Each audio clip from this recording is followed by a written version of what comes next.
दिल्ली मुंबई जैसे बड़े शहर आज से अनलॉक की तरफ कदम बढ़ा रहे हैं।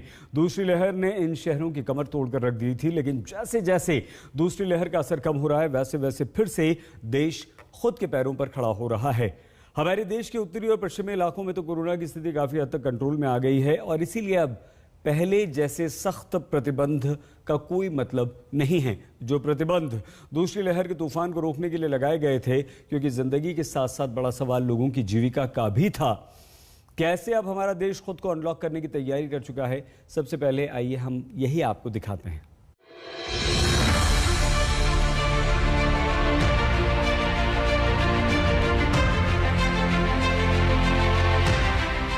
दूसरी लहर के 2 महीने बाद दिल्ली की धड़कनें फिर से लौट रही हैं। सोमवार के लिए बड़ी तैयारी है। दिल्ली ने अनलॉक का दूसरा कदम बढ़ा दिया है।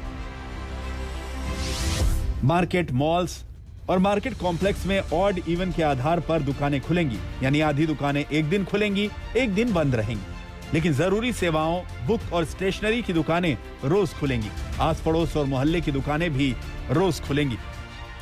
दुकानें खुलने का समय सुबह 10 बजे से रात 8 बजे तक होगा, लेकिन weekly market, gym, spa, salon, park, garden अभी नहीं खुलेंगे। जितने बाजार हैं, मॉल्स हैं, उनको खोला जा रहा है ऑड इवन के बेसिस पे, कि आधी दुकानें एक दिन खुलेंगी, आधी दुकानें दूसरे दिन खुलेंगी, आधी दुकानें एक दिन, आधी दुकानें दूसरे दिन। 10 बजे से सुबह 10 बजे से शाम को 8 बजे तक दुकान नंबर के हिसाब से, ऑड इवन के हिसाब से दुकानें खोली जाएंगी। अनलॉक में पहले फेज में दिल्ली में फैक्ट्री और कंस्ट्रक्शन के काम शुरू हुए थे, लेकिन दूसरी लहर से थमी दिल्ली की रफ्तार सोमवार को ही मिलेगी। सोमवार से दिल्ली में प्राइवेट ऑफिस 50% स्टाफ के साथ काम करेंगे। सरकारी दफ्तरों में 50% कर्मचारी ही आएंगे। बाकी सबका वर्क फ्रॉम होम होगा। बाहर निकलने के लिए पास की जरूरत नहीं। 50% क्षमता के साथ बसें चलेंगी। ऑटो रिक्शा, टैक्सी, ग्रामीण सेवा, फटफट सेवा, आरटीवी भी चलेंगी।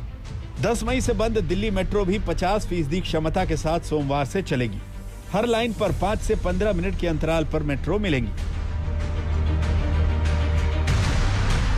कोविड की इस महामारी, इस लहर के चलते लॉकडाउन रही दिल्ली अब अनलॉक की ओर आगे बढ़ रही है। सोमवार से सभी दुकान प्रतिष्ठान खुलेंगे।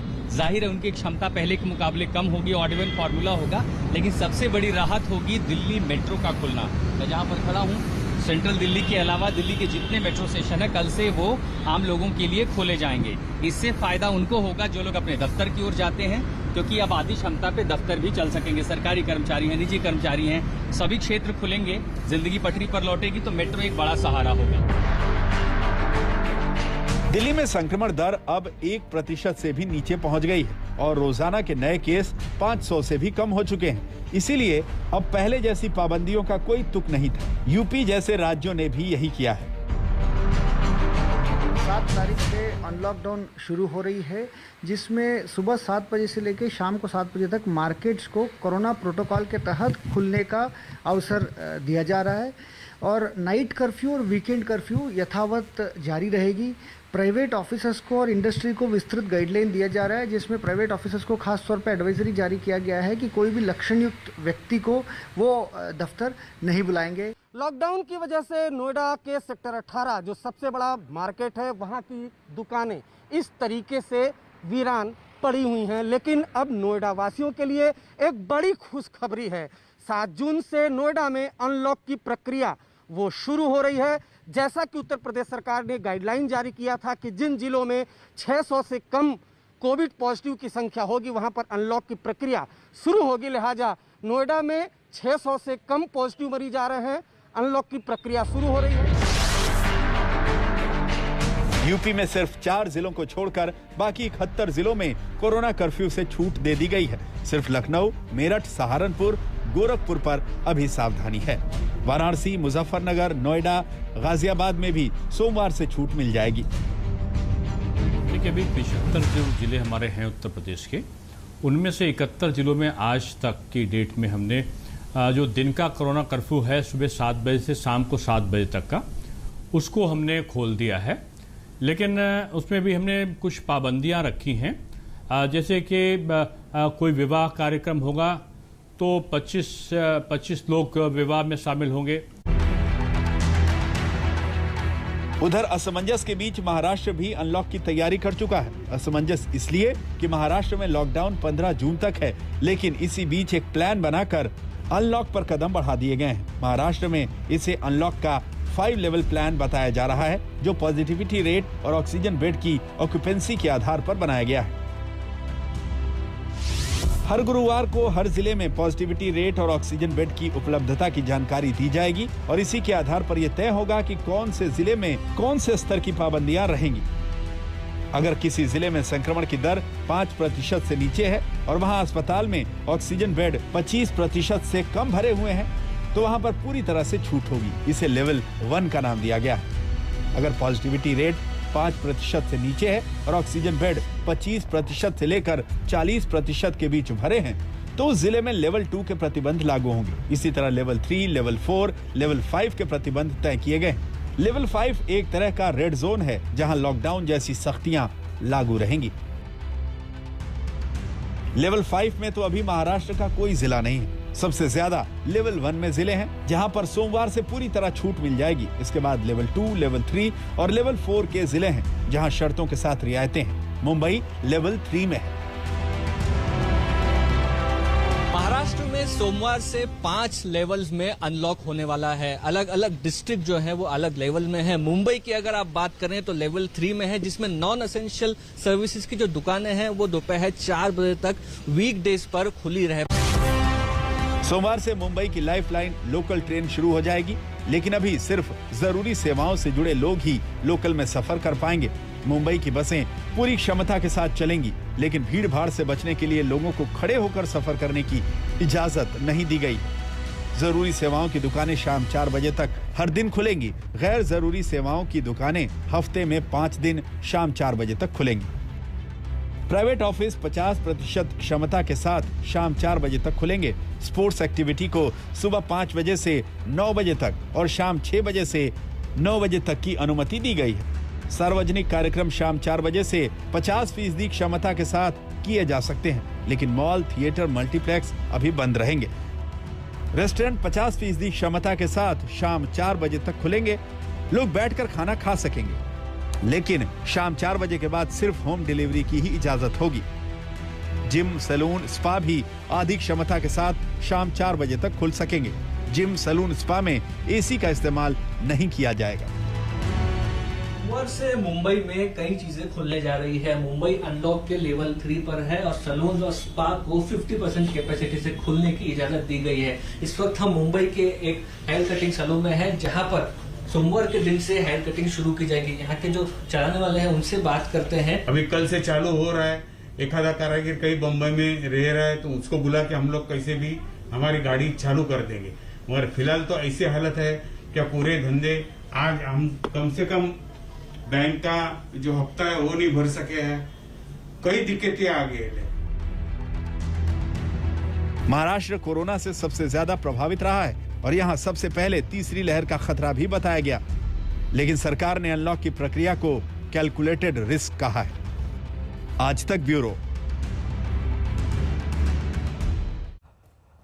अनलॉक के बीच अब सबसे बड़ा चैलेंज यही है कि हम कितनी तेजी से वैक्सीनेशन कर पाएंगे। वैसे तो दुनिया में वैक्सीन की जितनी डोज दी गई हैं, उनमें सबसे ज्यादा 60% डोज भारत, अमेरिका और चीन में दी गई, लेकिन आबादी के हिसाब से हमारे देश में करीब 3% लोगों को ही अभी तक वैक्सीन लग पाई है।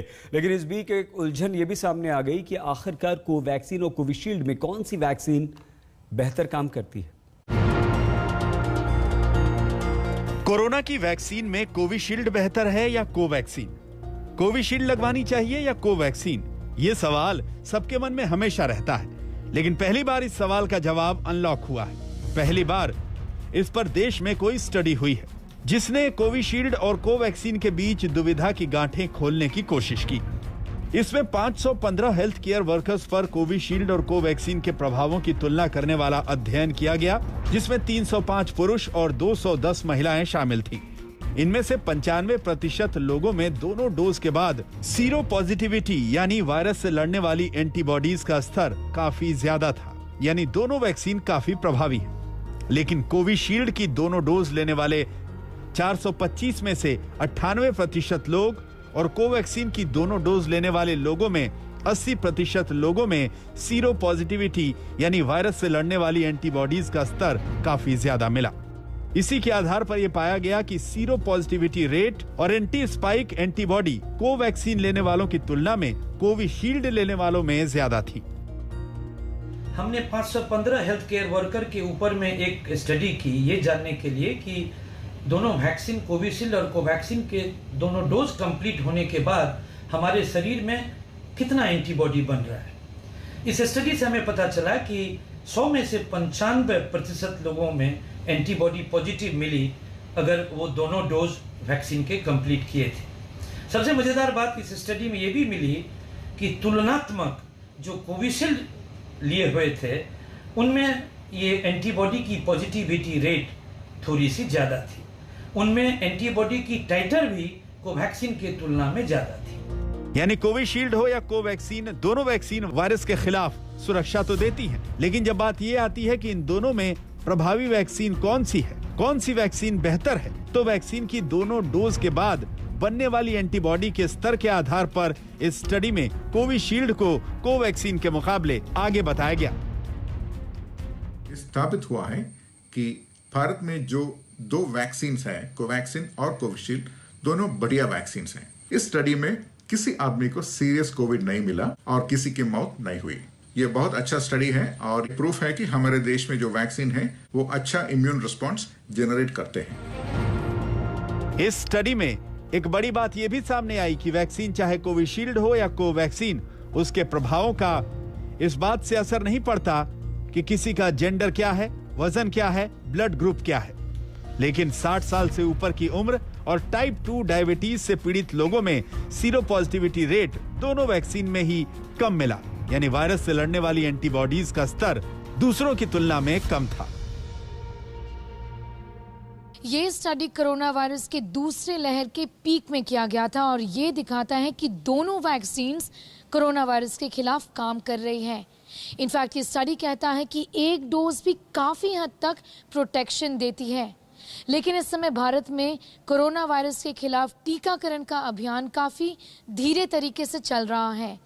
4% से कम लोगों ने दोनों डोजेस लिए हैं, 15% से कम लोगों ने एक डोज वैक्सीन का लिया है। स्नेहा मोरदानी, आज तक।